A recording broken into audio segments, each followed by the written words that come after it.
Então, nós voltamos para a nossa terceira parte da nossa conversa com Conceição Evaristo. E dessa vez nós trazemos a Açucena, nossa vereadora mais jovem aqui do município de Cariacica, ela vai se apresentar, e a nossa amiga Rita, que também foi professora da Universidade Federal do Espírito Santo e continua atuando com as nossas pesquisas, nossos trabalhos no Centro de Ciências da Saúde. E aí eu queria falar que eu sou a professora Patrícia Rufino, estou mais uma vez mediando essa conversa com a nossa musa Conceição Evaristo. Sou professora do Centro de Educação da Universidade Federal do Espírito Santo e estou aqui refazendo as minhas emoções da frente da Conceição, depois de um honoris causa que ela recebeu, né, um título magno máximo da nossa Universidade Federal do Espírito Santo. E a gente está muito feliz porque a população capixaba abraçou Conceição Evaristo. E a gente está muito feliz com tudo isso. Gente, a nossa conversa agora, ela vai trazer um pouco mais dessa condição da saúde, né, da nossa população preta e também dessa questão da política, né, Açucena? Eu fico muito curiosa com essa questão, porque eu olho Conceição e fico pensando, gente, o que passa na cabeça dessa mulher sobre isso? Porque ela vai me ensinar mais um caminho dessas encruzilhadas que a gente vem construindo nessa conversa. Mas para dizer um pouco do que ela mesma já falou, né? Da esperança que nós temos na educação, da esperança que nós temos na formação, da esperança que nós temos na juventude e como que a gente pode, enquanto mulheres, construir o que nós começamos na parte 2 ali, as malunguidades. Essas malunguidades, que eu acho que é um termo que a gente está inventando agora, a Conceição trouxe pra gente, mas pensar, né? Com toda a seriedade desse processo, com tudo que a gente vem enfrentando, como que a gente constrói. Como é que você pensa isso, Rita, para colocar para a Conceição também? Eu acho que a gente tem falado muito na perspectiva da educação. A educação é fundamental para que a gente saia dessas questões que foram colocadas pelas pessoas que estavam aqui também colocando sobre a questão da violência, mas eu acho que tem uma questão que é fundamental, que é a questão da saúde. Né, conversando até ali fora, eu estava perguntando para a Conceição como que a obra da Conceição nos ajuda enquanto profissionais de saúde. Eu sou enfermeira, trabalhei muito tempo com pacientes diabéticos e hipertensos, que a gente sabe que é o principal agravo na população negra. Agora estou novamente investida de estar proporcionando para, por exemplo, meus alunos, que são meus orientandos, para discutirmos uma política de 2009, que até hoje a gente não viu concretizar, que é a política de saúde da população negra. Então, eu penso que a obra de Conceição vai nos ajudar muito a pensar a questão da saúde, a questão dos trabalhadores de saúde, a enfermagem, o maior contingente de profissionais de saúde, a maior parte da população da enfermagem também é de mulheres. Então, todas as questões que a gente coloca aqui sobre violência, sobre a questão das mães órfãs, que a gente está chamando, atinge diretamente também esses profissionais, condições de saúde precárias. Então, eu acho que a obra de Conceição ajuda muito a gente a entender, e sem contar que a população que é usuária do SUS, 80% ou mais de 80% da população é de pessoas negras, onde a maioria são mulheres vitimizadas por esses agravos, pelas questões da violência doméstica, são mulheres que o sofrimento não é visível, porque é o sofrimento que vem da alma, são mulheres que perderam os companheiros, perderam os filhos, também em função da violência. Então, seria muito interessante que a gente pudesse ouvir. E é incrível como que a obra da Conceição, ela tangencia tudo isso, né? Ela consegue trazer, pela sensibilidade da literatura, possibilidade de a gente ir trabalhando sobre esse processo. Então, eu também penso isso sobre a educação, sabe, Conceição? Pensando sobre como que a gente trabalha isso dentro de sala de aula para emancipar a consciência. Mas, por outro lado, Açucena, eu penso também que esses lugares precisam ter representações, precisam ter pessoas que politicamente possam estar ali junto e trabalhando e fazendo esse poder político. Como é que você pensa isso para a gente jogar essa bola de novo para Conceição?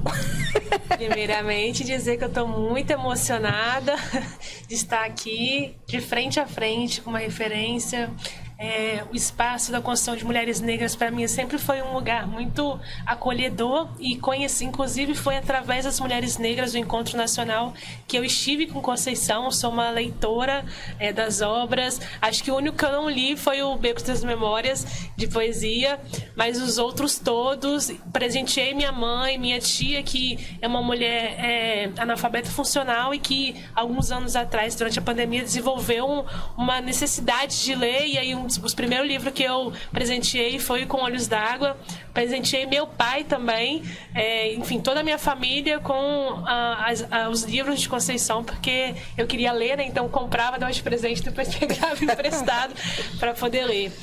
Acho que a política hoje, ela é um instrumento para nós, população negra, é um instrumento que, na verdade, a gente precisa tomar, né? Porque é um instrumento criado e pensado para que nós não estejamos nesses lugares. Exatamente. Então, como Conceição, vocês colocaram aqui, todos os lugares que a gente ocupa, eles não são nos dados, eles são sempre através de muita luta. Então, assim, ocupar esse espaço hoje como jovem negra, a única mulher numa cidade que é majoritariamente negra, mas que ainda está à margem, né, dos debates políticos, é fruto de uma construção muito coletiva, assim, que não começa em mim, que não começa no meu pai, mas começa na minha avó, nas minhas avós que estavam lá no movimento de moradia, ocupando um lugar. Então, Cariacica é uma cidade que a maioria das pessoas vieram de longe, né? Com 18 anos eu fui descobrir que a minha avó era mineira e não baiana, porque a minha mãe é baiana. Então, elas vêm de um êxito. Meu pai também, minha avó paterna vem de uma cidade que não era Cariacica, Colatina, no interior do estado.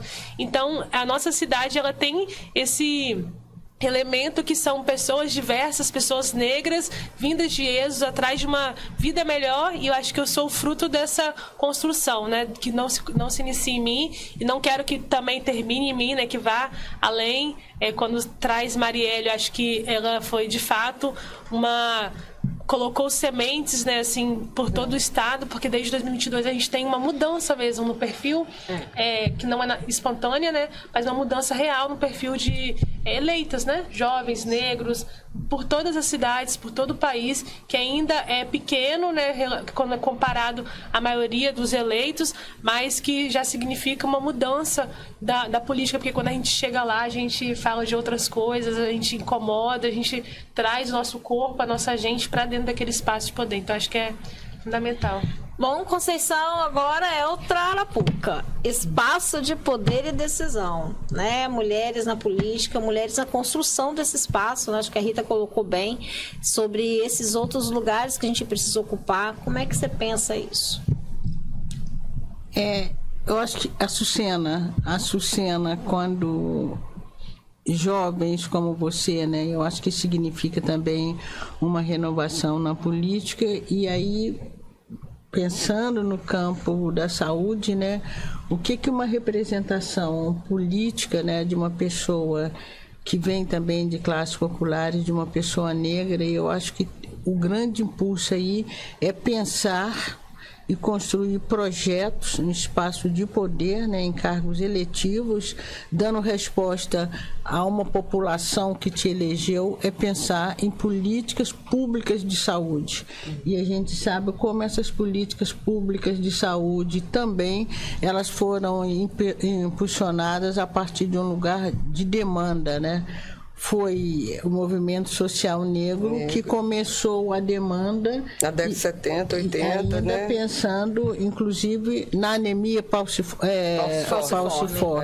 Então, eu acho que tem esses espaços de pessoas, né, com cargos eletivos representativos. Vocês têm esse compromisso de fidelidade, né? Com quem elegeu. E pensando na questão da saúde, o que a literatura poderia intervir nisso, a primeira coisa que a gente pensa na saúde mental. Na saúde, uma grande questão hoje. Na saúde emocional. Né? O racismo nos afeta de uma maneira que é enlouquecedora. Quem se sente afetado mesmo pelo racismo adoece. Morre. A gente tem perdido muitas lideranças jovens, inclusive, por a questão desse sofrimento, né? Eu me lembro que uma vez a gente estava discutindo longevidade, então apontando que a média de vida dos brasileiros, a média de vida aumentou muito, né? E aí a gente pergunta, aumentou por quem, né? Para quem, né? Uma mãe que no Rio de Janeiro, no subúrbio do Rio de Janeiro, aquela história do menino que sai para comemorar o primeiro salário e leva o irmãozinho dele, e a polícia chega e alveja o carro, não sei quantas balas. Aquela mulher, em menos de um ano, ela morreu. Uma mulher jovem, bastante jovem, ela morreu. Eu tive a oportunidade de fazer uma viagem com a Dirce, aquela moça que saiu com o cachorrinho da patroa, e a patroa deixou que o menininho... a Mirtes. Caísse lá de cima. Caiu lá de cima. A Mirtes, depois desse episódio, ela ganhou uma obesidade mórbida. Ela está com problema de diabetes e com problema de pressão, né? De hipertensão. E a pessoa que fez, que facilitou quando isso, hoje estuda medicina. Isso. Ser uma médica. E ela vai ser... Vai ser uma médica. Vai ser uma médica, né? Mas isso tem o viés racial, tá ali em todos os sentidos. A gente teve também atropelamento há pouco tempo aí de uma moça aqui da ciclista aqui no estado do Espírito Santo, que até hoje não foi julgado. Todo mundo sabe uma mulher negra que foi atropelada, até hoje não foi julgado. Por uma pessoa branca bêbada. Uma pessoa branca bêbada. Tem um viés racial aí muito sério, que precisa ser visto. Quando você vê, por exemplo, eu entro nessa discussão muito mais pelo movimento da saúde, né, desde a década de 70 que a gente está nesse movimento, na construção do movimento sanitário, da reforma sanitária, que é toda demanda que vem, é uma demanda que vem dos movimentos negros, que é moradia, trabalho, saúde, educação, mortalidade infantil. E essa é a doença do preto. Essa é a doença do preto. A doença da exclusão. E aí eu falo como explicitamente, sempre a Sucena foi minha aluna, e eu mostro uma foto muito importante da 8ª conferência, que é a mesa da abertura da conferência. Não tem uma pessoa negra na mesa, todos são brancos. Então, quer dizer, aquela demanda que está lá na 8ª conferência, tem uma citação ou duas de racismo no documento final da 8ª conferência. Em 2009, exatamente, em 2009, foi promulgada a lei da saúde da população negra, o decreto para... Hoje nós estamos brigando ainda para que essa lei seja implementada. Aí, Conceição. E justamente aí dentro desse campo, né, o que o racismo ele adoece, né? E adoece pretos e brancos, mas eu acho que o nosso adoecimento é pior, que nosso adoecimento nos leva à morte. E há pouco tempo, conversando com o Cuti, escritor negro de São Paulo, há pouco tempo, nós já temos um bom tempo, a gente estava discutindo por que a nossa literatura traz tanta morte. E aí a gente diz que as nossas mortes, quando você mata o personagem, é um clamor à vida. Tanto é que os nossos personagens morrem e acaba a história. É como se a gente denunciasse, né, esse direito à vida. E acho que essa literatura que traz o corpo, que não desassocia o corpo da mente, da alma, sei lá como querem chamar, na medida que você apresenta uma personagem que está ali postada com a sua dignidade, né, com a sua corporeidade, clamando pela vida, você está clamando pela saúde, que é um pouco também, quando a gente discute ecologia, a gente quer sim as árvores vivas, a gente quer sim a natureza viva, mas tem uma outra discussão que é a vala que passa na nossa porta. Sim. Não é? Essa falta de condição básica de vida. E isso para a gente também é um aspecto fundamental nessa discussão, né, ecológica, né? Como colocar isso? Gente, nós estamos encerrando a nossa terceira parte. E nós gostaríamos de agradecer a todas as mulheres pretas que passaram por aqui hoje, por esse Papo com Conceição. Quero agradecer à Universidade Federal do Espírito Santo por todo esse carinho com a Conceição também, né, na pessoa de todos nós que estivemos lá, né, no dia 15 de abril de 2025.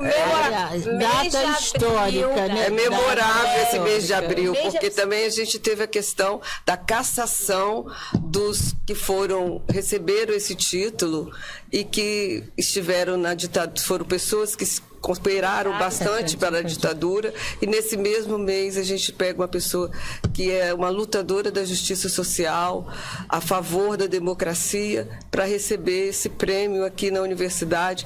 E a gente sempre tem que destacar, parece a mesma coisa, parece mesmice, que é não é a dentre mesma todos coisa. os prêmios, todos os contemplados, ela é a primeira mulher negra a receber esse prêmio nos 72 anos de inauguração da Universidade Federal do Espírito Santo. Isso não é qualquer E a coisa. gente tem que dizer, né? Ontem o professor Staco estava muito feliz mesmo, mas trazendo para essa comunidade, dizendo dessa renovação que a gente quer fazer na E a universidade. emoção das pessoas na plateia, eu acho que Exatamente, foi exatamente. contaminante. Foi E como que os jovens estavam contaminados por essa emoção. Eu acho que isso acho que é é um muito compromisso, importante. né, professora? Deixa a Conceição. Peraí, deixa a Conceição. Senão a gente Conceição, fala pra gente esse final. Essa emoção. Fala pra gente o que foi essa emoção. Assim, não muito de olho, mas assim, como é que foi essa emoção pra você?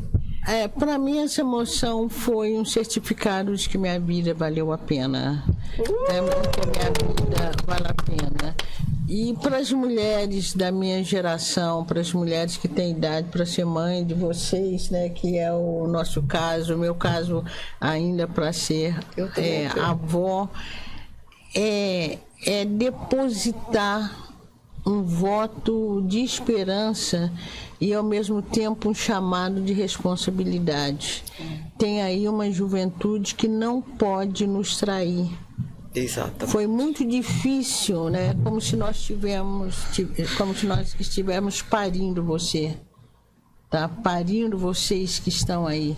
Então, nós demos a vida. Agora, compete a vocês segurarem essa vida com dignidade. Nós queremos agradecer, então, todos os nossos parceiros, ao Sindiúpes, que favoreceu todo o nosso trabalho aqui também. Gostaríamos de agradecer a esse estúdio, que também nos acolheu, e agradecer mais uma vez a Conceição pela generosidade, por tudo, né? Por toda essa felicidade que foi esse momento, né? Desses dias aqui no Estado do Espírito Santo. Foi muito lindo, foi tudo muito lindo. Em todos os momentos foram todos muito lindos. Acho que agradecer a vocês todos por isso, né? Acho que aí sim nós encontramos a maluquidade.